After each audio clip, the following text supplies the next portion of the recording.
Hello and welcome to Talking Events, the industry podcast brought to you by Event Industry News. The podcast today has been recorded in the wonderful surroundings of the hospitality suites at Twickenham Stadium. An invite extended by the events and hospitality team for us to come and record the latest episodes here. So we should say thank you for the invitation, thank you for the hospitality, and thank you for providing such amazing surroundings to record the podcast in. Today's episode, we're going to be looking at the impact of live streaming at events and the impact it's had on the brands, on the organisers, on the audiences. Joining us in the podcast studio today, we welcome first of all Bruce Rose from the Live Group. Bruce, thank you for joining us. Thank you very much. David Thorpe from Google UK, delighted is on the podcast with us today. Hello, David. Hi there. And James Wilkinson from Streaming Tank. James, thank you very much for joining Talking Events. Thank you. Live streaming, number of different ways to do it, number of different ways for people to access it. Mixed results so far for events as a whole. Where are we with it as it stands at the moment? Is it something that's having a positive impact? Are we still at a stage where it's very much an unknown entity? What do we think? Who wants to open us up today?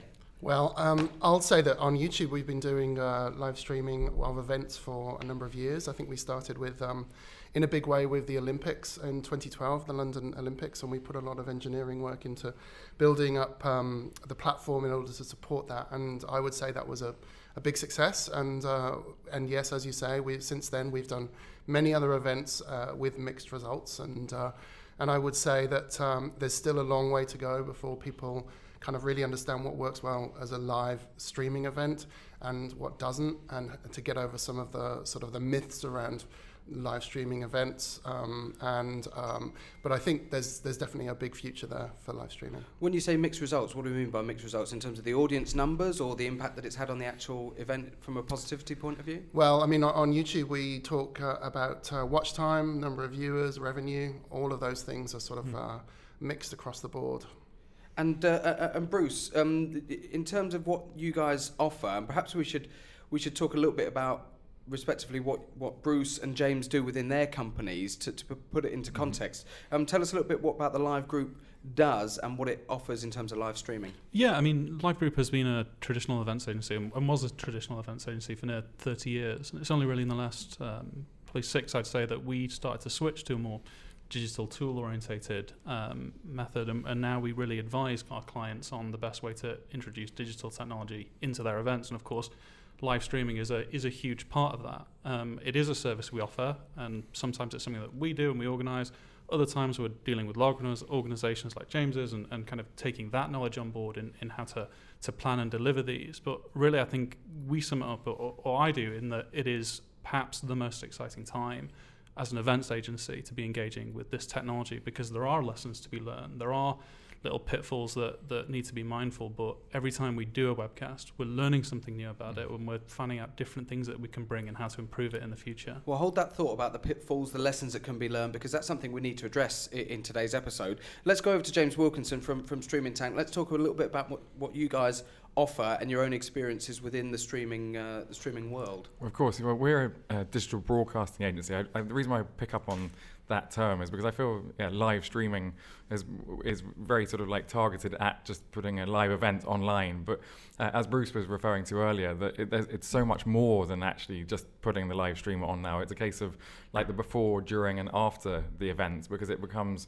part of what we find. We were chatting earlier about the fact that a lot of these agencies, they come to us with their big events, and they're getting excited about this big launch event they're doing, and then they expect like hundreds of thousands, if not millions, of viewers at the last minute, and they say, hey, we'll get Streaming Tank to help out, and then you give them the analytics afterwards, and they look at you and go, oh, but how does that compare to like an outdoor campaign or a TV ad? And it's quite difficult for us to just offer the live stream. So that's why it is more about just learning from experiences, working out what works in different markets, so business to consumer, business to business, how you can help promote the event, and then also not just letting it just sit there afterwards. It's actually cutting the video up and making more of a sort of so it goes longer than just, oh, we'll put it on YouTube and then just leave it.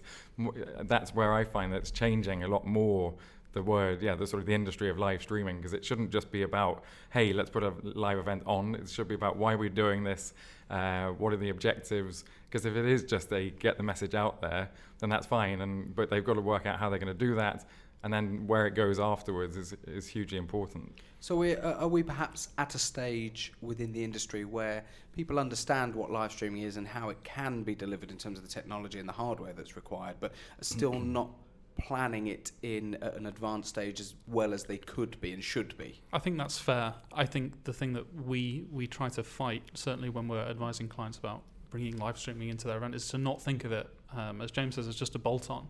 It's something that needs as much thought as the full live event itself. And when it is done with that in mind, you see fantastic results. When it's not, and it's scary actually, James, when you say about, you give people the analytics after the fact and go, oh, well, how does that compare? It's like, did you do any marketing for it? Did you plan it as if you were, the metaphor we like to use is you have a room of people that you've paid for that are coming to the venue, and then you have a much, much larger room full of your online audience. And if you're not catering for their needs or you're not planning for their needs, you're missing a quite massive trick. Mm-hmm. What are some of the best examples that Google and YouTube perhaps can reference where live streaming has been successful in terms of the way it was planned in advance, marketed to people, and delivered, and any interactions afterwards? Are there things that spring to mind instantly that you think, yes, that was when it was done really well? You'd have to think about that for a moment. I mean, I'm just thinking of people that, as James and Bruce have said, it's all in the what happens before, all the marketing, getting people excited about turning up for the live event, because literally, people have got their laptop. If they don't know that it's there, then they can do a billion other things. You've got to actually make them want to switch that laptop on, press the button, or the mobile or tablet, press the button and sort of join in. So any successful event will include a big element of getting people excited beforehand about what you're doing. So the most important sort of content would be around things which just can't be done in a sort of a video on demand fashion. So for example, we work closely with Samsung every year, and they do their launches of their Samsung Gear phones. They do a whole plethora of adverts leading up to the event. They have a big sort of show of that, and literally millions of people do tune in for those sort of events, either on YouTube directly, embedded on their own sort of properties, or within ad units as well. So getting that live stream far and wide as possible is always also a really good strategy in order to sort of gain the biggest audience you can. How often have the three of you come up against event professionals, particularly, who may be worried about losing actual audience members at the event by offering live streaming as a way of interacting? Is it something that crops up? Because I know that it's something that readers of Event Industry News have talked about fairly often, is to when is the right time to live stream and when is the wrong time? And is it something that should be integrated with every event, or is it very much a case-by-case basis of saying, is it right, is it wrong? It happens all the time. Certainly with us is when we're working with a client for the first time, we're introducing the idea of live streaming the event. It's the first question we're asked is, but if we live stream, no one will come. And it is a myth, certainly to us. It's what we find. We talk about actually an audience filter, in terms of there will be people that come to your event, and I come at this for an event where there is a live event, which we're also webcasting, and you will have people that come to that event because they want to network, because they want to meet with peers, and those people will still come to your event.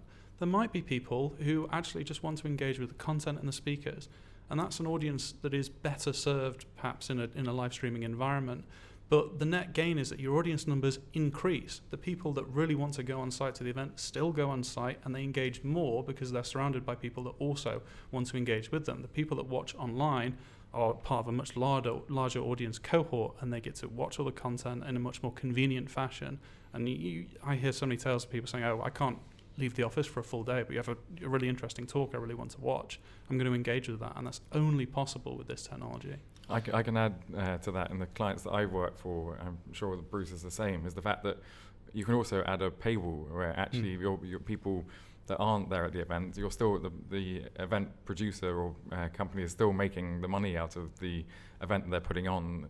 Yes, they are there. The people actually that go to the events are there to network. But actually, I think if you want to have the online audience engaging, then they probably should be paying for the content, and whether that's on demand or live. So if it's like £5, £10, or even 100, depending on the quality of the event, then yes, it should be an online ticketed event as well, and that's another thing to think about.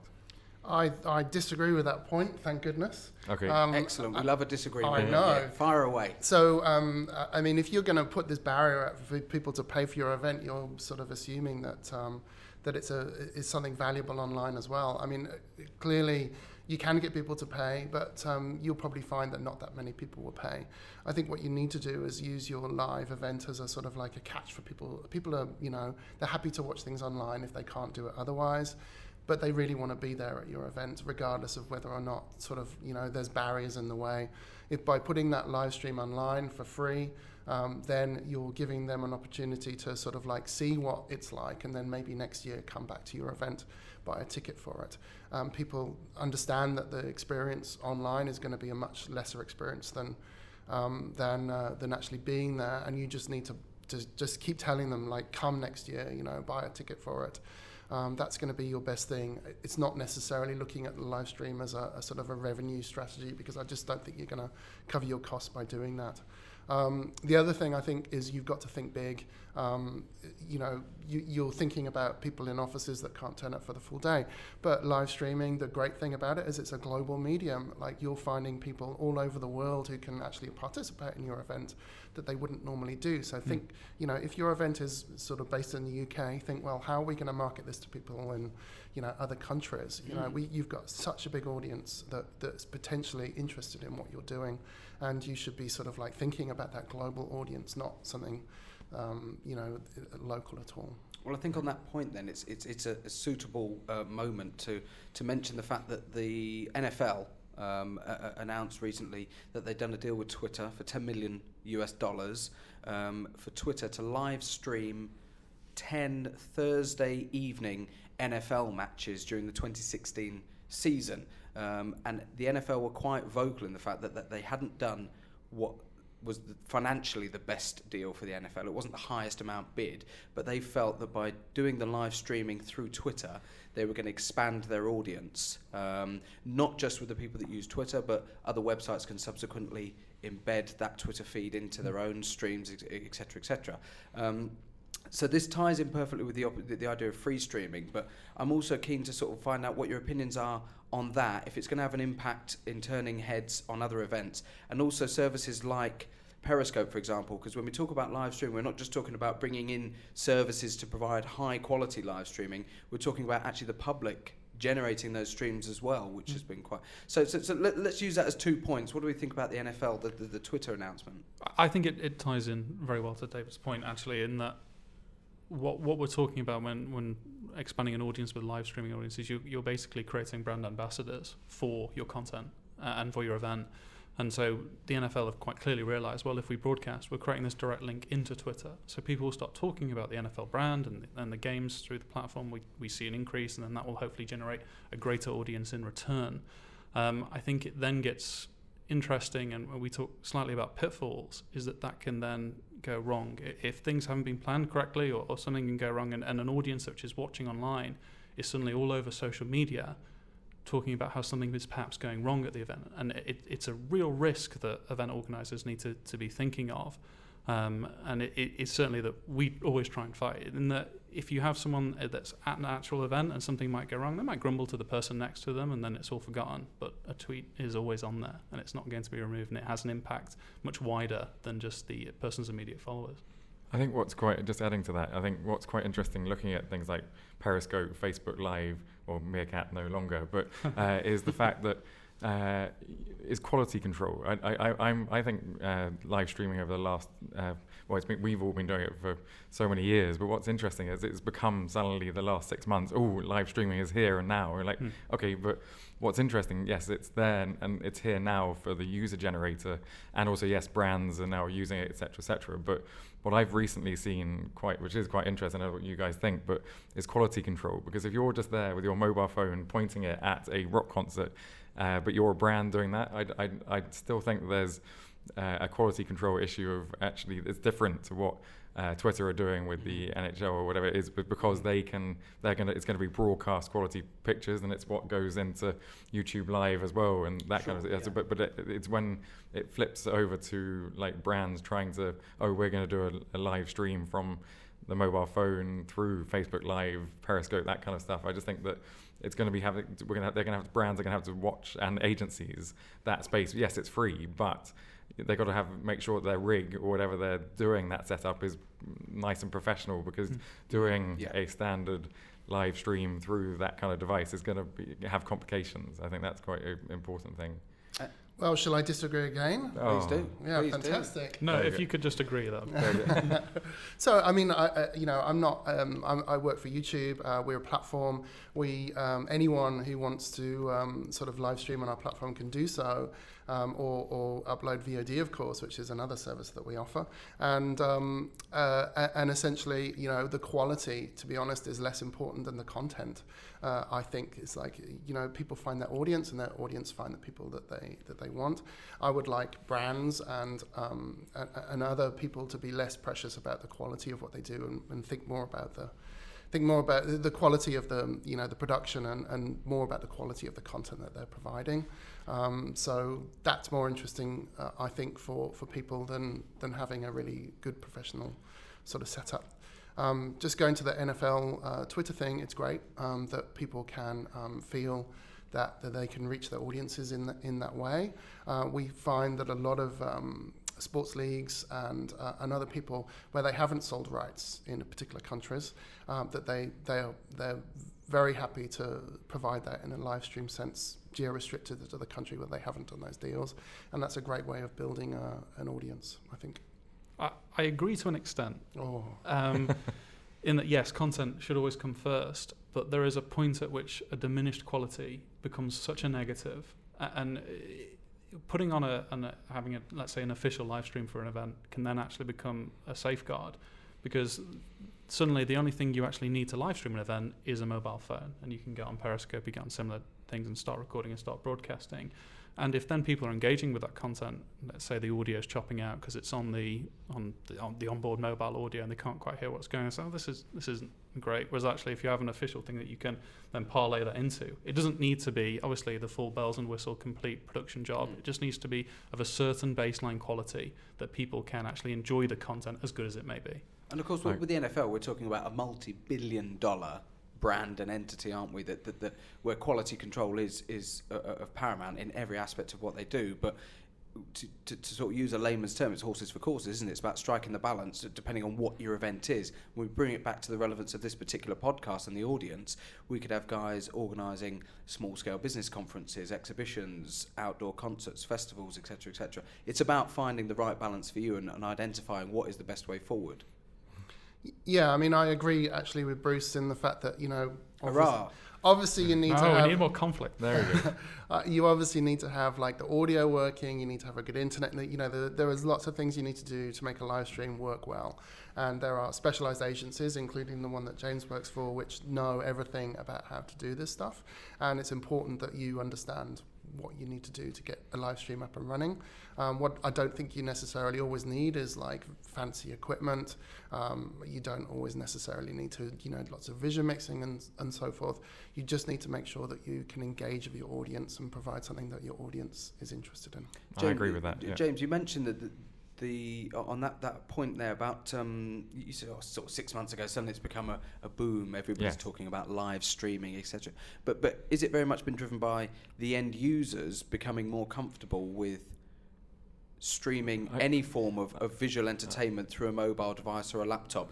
I mean, it's no secret that on-demand video and TV services have had a massive boom in the last 18 months or so. People simply are more comfortable with this now, aren't they, and accessing content? I think it is easier to do, and it's why when I talked about when I explained who we were, we talked about being a digital broadcasting agency, is because I think live streaming is becoming more of a commodity in the fact that more people can do it much easily than they could do from an event point of view than maybe 4 or 5 years ago. I think now people are realizing I think the next generation are expecting it now to be able to view on their mobile devices. I don't know about you guys, but yeah, I would say that 75-80% now is of big events that we do in the entertainment world are actually being viewed on a mobile device. I know that may differ on a corporate level because people probably are in front of their PCs or laptops when they're in a working environment. But I think, yes, people are more in tune to receiving it, and I think it's quite relevant now. In a survey by Global Web Index of trends in the rise of live streaming, specifically at young mobile users, 40% of them said that they're watching native forms of video on their smartphone more frequently than they were a year ago. So in 12 months, almost half of young people surveyed, and I think by young people, they're actually looking at quite a broad range. They're looking 16 to 34. So we're not even talking like a narrow age range of young people. Half of the people in that bracket are essentially watching and using mobile devices. When we talk about going back to the live streaming at events and providing high quality dedicated streaming, how difficult is it to actually deliver that high quality when you've got to factor in that people are watching it on a multitude of different devices using a multitude of different connections, cellular, Wi-Fi, fixed line, whatever it may be? Has it become a complicated process to do that, or is it relatively straightforward? I think in our experience it's actually become relatively straightforward, and the technology has moved on, and it's things like if you're not doing adaptive streaming, I know it's something that YouTube, I'm sure, James, you provide a standard. It's then also kind of explaining to clients, actually, just so you know, this web stream is going out in many different bit rates, and depending on the connection available, people will get a slightly different quality level. How do we plan content around that? For example, if there's very critical content, do we make sure that the sound is kept as high quality as possible for as long as possible before the visual fidelity dips? But it's never been easier to create these adaptive streams to service a wide variety of people on different connections. But that's obviously coincided with the average connection speed across the country and across the world going up. The connections are better, aren't they, James? Yes. People have 4G connections now, which in many instances are actually more reliable than some Wi-Fi networks, aren't they? Certainly in event venues, if you've got good 4G, people would rather use that. Yeah, and also I think going back to the actual logistics of putting an event on, there were days where probably 6 years ago, Bruce and I would have turned out with about 8 flight cases, unbelievable amounts of kit. It's now so much easier from an event production point of view. We've streamlined everything. We've changed the way and I'm pretty sure quite a lot of our competitors have done the same, where actually it's so much easier for us to manage a live stream and then work with people like YouTube or our own player or whatever it may be to be able to broadcast their event online. But that has definitely helped, I think, a lot of the event production world, because before it was a case of the event manager has got to look after the event. Oh my goodness, I don't know where to even start with the live streaming bit. You either pay a company like ourselves or Brute, and then after that it's a case of that it gets looked after. But I think that's something that's changed. Almost the technology barrier has come down a lot and made it a lot easier for people to do it. One thing that more and more people are doing when they're even just watching a standard TV show on the TV at home, all TV shows now have the hashtag. Join in live whilst the show's happening. And people have become very, very adept at sitting there watching a TV show whilst also tweeting or on Facebook, and there are conversations happening. How much of that is, how aware of you are the three of you of that live interaction going hand in hand with live streaming and the ability to integrate that within the services that you're providing? I think it's it's an area that's really not kind of been thought about as much as it should have been so far. I mean, one of the advantages of live versus doing VOD is that it could potentially be an interactive environment. And what I suggest when people do it is to use Twitter, tweet things in and then put them into the live stream so that you know that there's that sort of feedback loop. YouTube has a sort of a chat system. There's some difficulty around moderation sometimes. You actually need someone to kind of sit there and moderate the messages sometimes. So I think that this whole area of interactivity is something that is kind of like we're having to look into it a little bit more. But I think it's definitely, for live streaming, it's the feature which distinguishes it from doing video on demand. Is it something, James, that your clients are coming to you with requests for, and how do you integrate that in the services that you provide? I think it's pretty standard now that unless there's a hashtag that sometimes we do have events where they don't want to interact. But that's their call. But yes, we'll have Twitter walls, or if they're actually next to the player, or if they want it on the player. There's multiple ways that you can actually join the conversation whilst the live stream is happening. It just depends on what they actually need or require. I think it relates into as well as reporting after the event, in that a big question from our clients is actually, well, how do you know they're engaging with the content? Can't they just be opening a video player and leaving it running? Which the counter question is always, well, how do you know people at your events are actually engaging? Are they on their mobile phones tweeting away? But looking at Twitter traffic and stuff like that's a great way. We have our own voting technologies that we use. So if we're setting up live polls or something, we can see the amount of audience numbers that are actually actively engaging with the content because a vote has been called and they've responded. I'm sure it's the same with the YouTube chat, and I'm sure, James, you have a similar system in place. And so it means that post-event report isn't just a case of you had X number of viewers that watched on average for X minutes each. It's actually, no, these are the engagement levels, and we're getting these figures from Twitter. Here are the engagement levels because we're getting it from a different source. And here's our kind of a total full 360 event report and that rich data analytics that you can perhaps only get with technology like this as opposed to the traditional in-room event.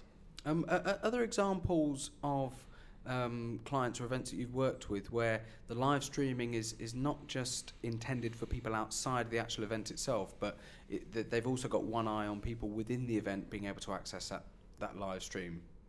Are there scenarios where that's actually taken place?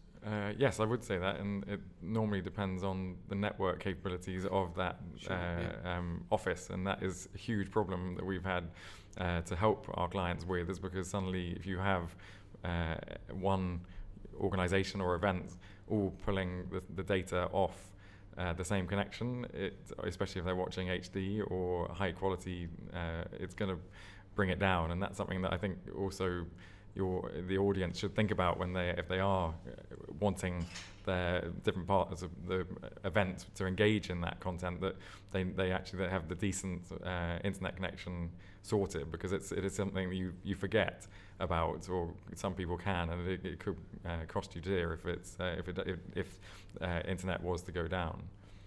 There's been a trend, perhaps David, this is sort of best focused on you for the start, but music events, live concerts and things, and pay-per-view services. I know pay-per-view, I suppose its background fundamentally is in pay-per-view sports services when satellite television really boomed.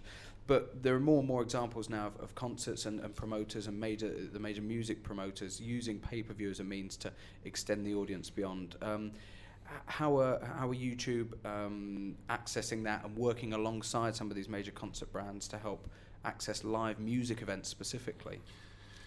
Yeah, so I would say that we've got a long history of working with music festivals. For example, we have Coachella in the US on the YouTube platform every year. We've worked in the past with Tomorrowland, which is a big dance music festival, and many others around Europe as well, and in the US. Often they're done through sponsorship deals, so that a big brand like T-Mobile, for example, will sponsor that music festival. We haven't done any pay-per-view for big music festivals up to this point, but we did do a pay-per-view around the Grateful Dead sort of reunion last year, which was hugely successful for them, because it was a kind of a one-off series of concerts and something that just wouldn't be available without that sort of pay-per-view element there. So I would say for YouTube, pay-per-view would work if they were sort of one-off events, one-off music festivals. If it's a repeated thing, then probably not so much. So we've dipped our toe in the water a little bit. Pay-per-view, it's a great model, I think, for long-term, sustainable revenues for live streaming, in addition to complementing it with sponsorship-supported models as well. Maybe a bit of an awkward question, maybe not even one that you know the specific details of, but when it comes to pay-per-view and something like a music situation, is that done by the promoter to increase the artist's revenue? Is it done to actually fund the technology required to deliver that live stream? Is it a way of the delivery organisation, i.e. YouTube or Google, to make more money? How is the revenue sort of split in that example? Well, I mean, the revenue for YouTube is generally it's a fixed rev share for every single thing. I think there's probably information out there about what the rev share between YouTube and the people that use the YouTube platform is already. It's probably a similar sort of rev share. And then extending that pay-per-view idea out to the other chaps here, is it very much a no for B2B stuff to even consider pay-per-view? Because ultimately in a B2B environment, organisers of any event are wanting to extend their audience, aren't they? Is it something that could ever be considered? Is it applicable? Never say never. I think it's an interesting challenge for event agencies is actually what is that figure? If, let's say, you're hosting a live event where you're charging people £100 on the door, what then is the cost to watch the webcast? Some organisers I speak to say the full £100, others say no, it's 10%. That's really what we're looking at.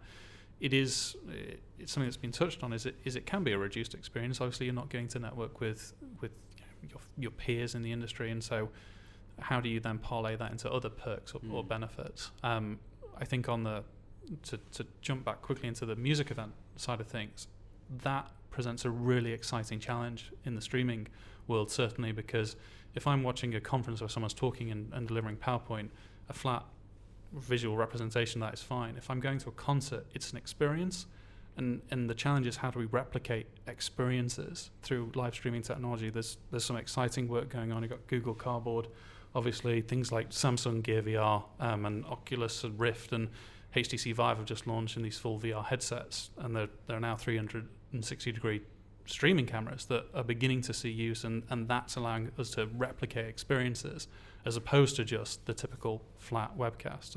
It's why this is actually such an exciting time.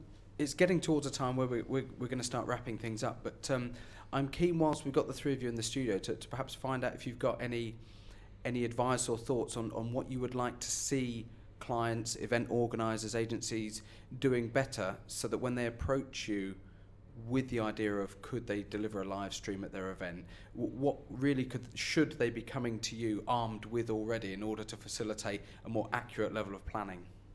I'm pretty sure we're all going to say the same thing, which is that just think about it ahead of time. Think about why you're doing it. Don't do it if there's not really a really good compelling reason to do it, and think about a longer term strategy than just the live stream itself. Think about this as something that really enhances what you're doing already. Bruce, James, anything to add to David's thought on that? I could probably just add the fact that the content is key, and that if it's good content, people will watch, and then also I guess cutting it up afterwards, or what we find we're doing a lot more on live events and is cutting short form Instagram videos, Facebook, etc., and just pushing the content out there live as well. So having editors on site or back at our MCR and pushing that content to help the story and get more people engaged in that event live stream, and that's something that also could be quite useful. Bruce, finally, anything to add? Targets would be the thing I always ask for. If someone comes to me 9 months in advance and says, okay, I want 30,000 viewers for this event, then that's something we can work towards. It's when things just come in as, oh, we're just going to webcast this event, and then after, okay, yeah, this number of viewers, okay, that wasn't really what we were hoping for. Well, if you have that in advance, we can plan, we can prep, and we can build content around those targets and work with you to deliver them. But it's always a million, right? It's always a million. Yeah, it's always a million upwards. And then next year it'll be 2 million. Add another naught. Yes, pretty much. Guys, thanks for joining us today.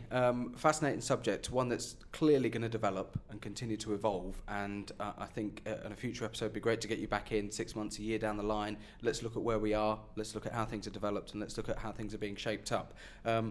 We're going to wrap up by thanking Bruce Rose from the Live Group for joining Talking Events. Thank you, Bruce. David Thorpe from Google UK, thanks for joining us today. Thank you so much. James Wilkinson from Streaming Tank, thank you very much for joining the podcast. If you've got any thoughts, comments, tweet us at Talking Events. You'll be able to watch a video of this podcast on the Event Industry News website and via the Event Industry News YouTube channel. You can also subscribe to the podcast on iTunes. For now, thanks again to the guys at Twickenham Stadium and the Hospitality and Events team for hosting us, and you've been listening to Talking Events.